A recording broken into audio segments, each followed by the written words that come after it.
want to buy a UFO? Well, you are in luck because Ross Coulthart says that an aerospace company is about to divest itself or wants to divest itself of a UFO. So let's talk about it. Get in here. This is Jack with Cosmic Road. I talk about UFOs and the paranormal. Please hit like, please subscribe, share on social media, and let me know what you think in the comments below. This is from an interview with the Good Trouble Show yesterday, so consider this breaking news. This is super exciting. I just love it. Let me just get right to it. Let's hear what Ross has to say. I will tell you that I am aware of at least one aerospace company that is actively making moves to try to divest itself, allegedly, of one craft that it possesses. Wow, okay. And if you think about it, think about the legal implications. Have a read of the legislation. If you're an aerospace company and you've divested yourself of an object that you've had possession of for 60 or 70 years, are you then legally obliged to reveal that all this time you've secretly been holding it? This is the really interesting thing is I think that what's happening at the moment inside private aerospace, and this is why there's a need, frankly, for the government to take leadership on this, because this could get really messy. Because one of the other issues, Matt, I know for a fact is one of IP. As a lawyer, I was trained in intellectual property. It's an area I take a great interest in. And I do think that if a firm, for example, was vested by the government 50, 60, 70 years ago, let's just say these allegations are correct, and a private aerospace company was gifted technology 50, 60, 70 years ago, and that technology is still in their possession and they've been spending billions of dollars trying to develop it. On what basis can the government assert any kind of property right? Right. I'm on their side. I mean, frankly, if you're an aerospace company and you were given this, there was no commercial contract signed between you and the government at the time, and I'm told there wasn't. And essentially, if all you're doing is quietly accounting every now and then to some faceless general for what you're up to and showing them the latest tests of the technology, on what legal basis can the state assert any kind of property right over that technology? And moreover, if, as I understand, there have been private aerospace companies that have done retrievals of their own involving private military contractors without government involvement, on what legal basis can the government dictate to a private corporation that it has any right to know about that intellectual property? Very fair points. I think these are the issues. This is why this is a big issue. And one of the dynamics as well that's going on behind the scenes here is, I know because I've been approached by some of them, there are people, especially in Silicon Valley, who are aware of the alleged vesting of technology in certain aerospace companies, including Lockheed Martin, by the way. Let's not beat around the bush. Let's name them Lockheed Martin. Right, yeah. And people are aware of the fact that companies like Lockheed Martin were vested technology 60, 70 years ago. And they're pissed. They're angry because why should the government be giving favourable treatment to a private corporation? Right. There is a very good argument that the government has acted improperly by giving exclusive technology use to an individual corporation that, if we're to accept the truth of what is being asserted by some of these witnesses, has not been adequately scientifically investigated. So if they've failed to do their job, these private corporations, if they've completely failed to achieve the breakthroughs in this technology, why the fuck are we letting them continue to hold on to it? And part of the problem is that the government didn't make commercial agreements, I'm told. There are no contracts. There's nothing to regulate this. So this is the growing issue. This is what's vexing people at the level of the National Security Council, because I know there are private conversations taking place between private aerospace companies and senior people in government where they're saying, hold off, guys. What right have you got to tell us what to do with our technology?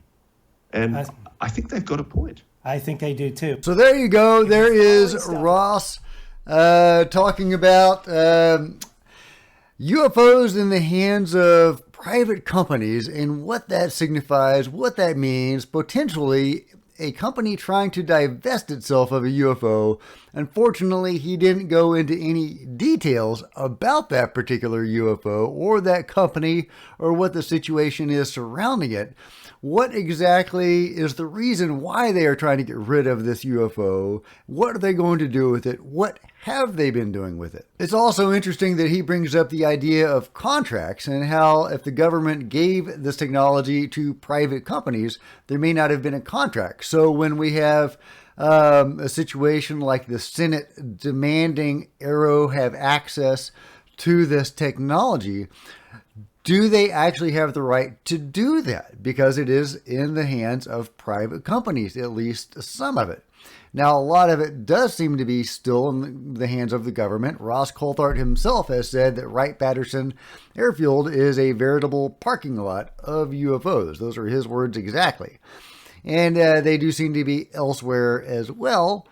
Richard Nixon famously showed Jackie Gleason some UFOs in alien bodies that were kept at a certain location. So they do have, the government has plenty of the stuff. They've been working on it forever, reverse engineering it, working potentially with the beings themselves, which is where some of the research goes. That information is scanty, but it's coming from very credible sources.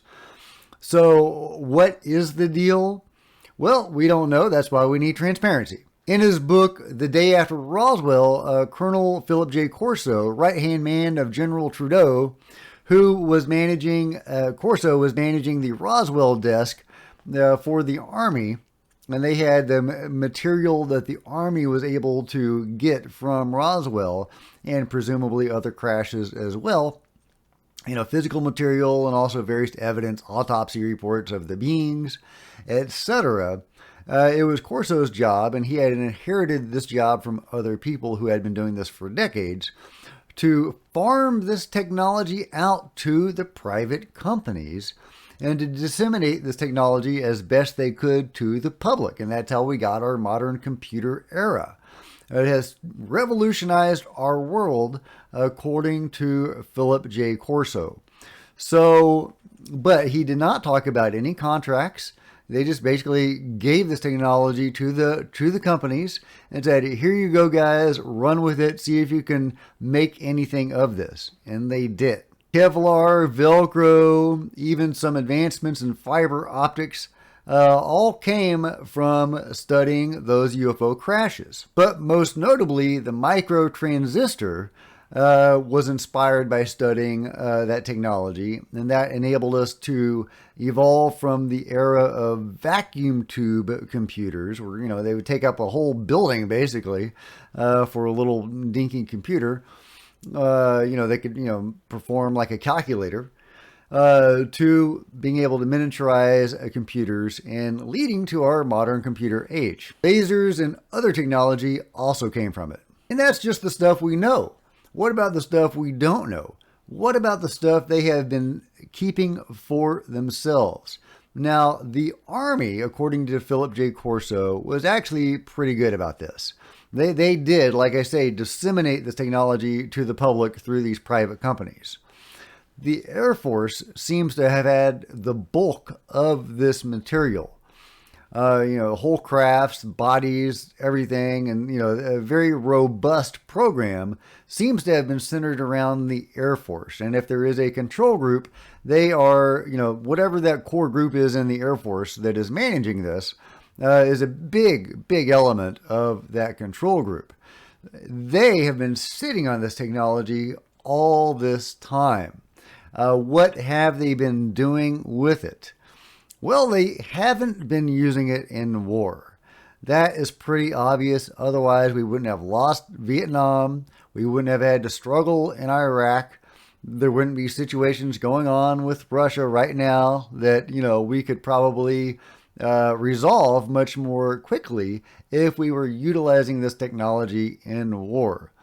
So what are we utilizing this technology for? There are so many reports of humans flying around in UFOs, some of which seem to be man-made. some of which do not. Sometimes they are serving as crew members aboard non-human vehicles that are bigger on the inside than they are on the outside. So what are they doing up there? Some of these ships are giant, football field, stadium size ships. In the Terry Lovelace case, it was as big as a Walmart on the outside, but it was as big as a football stadium or larger on the inside. And that is what you get time and time again with these large craft with both human and non-humans aboard. So what are they doing? What is the control group doing working with the beings and with this highly advanced technology? Well, that goes into the secret space fleet territory, doesn't it? I had always been on the fence about the secret space fleet. There's some good evidence for it, and then there's a lot of BS, the Corey Good stuff. So what is the reality of that? Well, now I am off the fence. I think the evidence for us working with the beings on giant ships is pretty solid, and we're not utilizing it for war. So we're doing it to help them most likely in whatever space conflicts they have, potentially. There is a little evidence to support that. But also almost certainly helping them in abductions. Alien abductions are a massive, massive, massive program here on Earth that seemingly, according to the best evidence that we have, hundreds of millions of people, going back decades at least, have been subjected to. And they are tweaking the bloodlines of, certain families over generations. That is what the research suggests about alien abductions.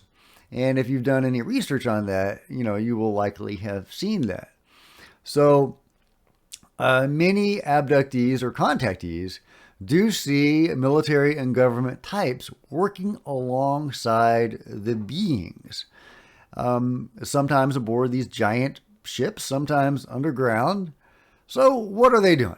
Well, what's the goal? Why is the control group helping the beings abduct people and tweak bloodlines over the course of generations? And a lot of these people that have been tweaked they are different. They have sensitivities, psychic abilities, healing abilities, other abilities that the rest of us don't. Well, I say that. There are plenty of people that do seem to have natural abilities. They're born with their third eye open. They can see spirits. They can see ghosts. They have very strong energetic abilities on par with abductees. And I've met them and I know them and I love these guys. And, they have inspired me to try to cultivate my own abilities, and which I have done to some extent. But I was not born naturally gifted as they are. But these, abductees and contactees, they seem to be upgraded. They are, sometimes born with some of these abilities and able to cultivate them easier than the rest of us. So, and that's not the case for everybody. Everybody has their own unique story.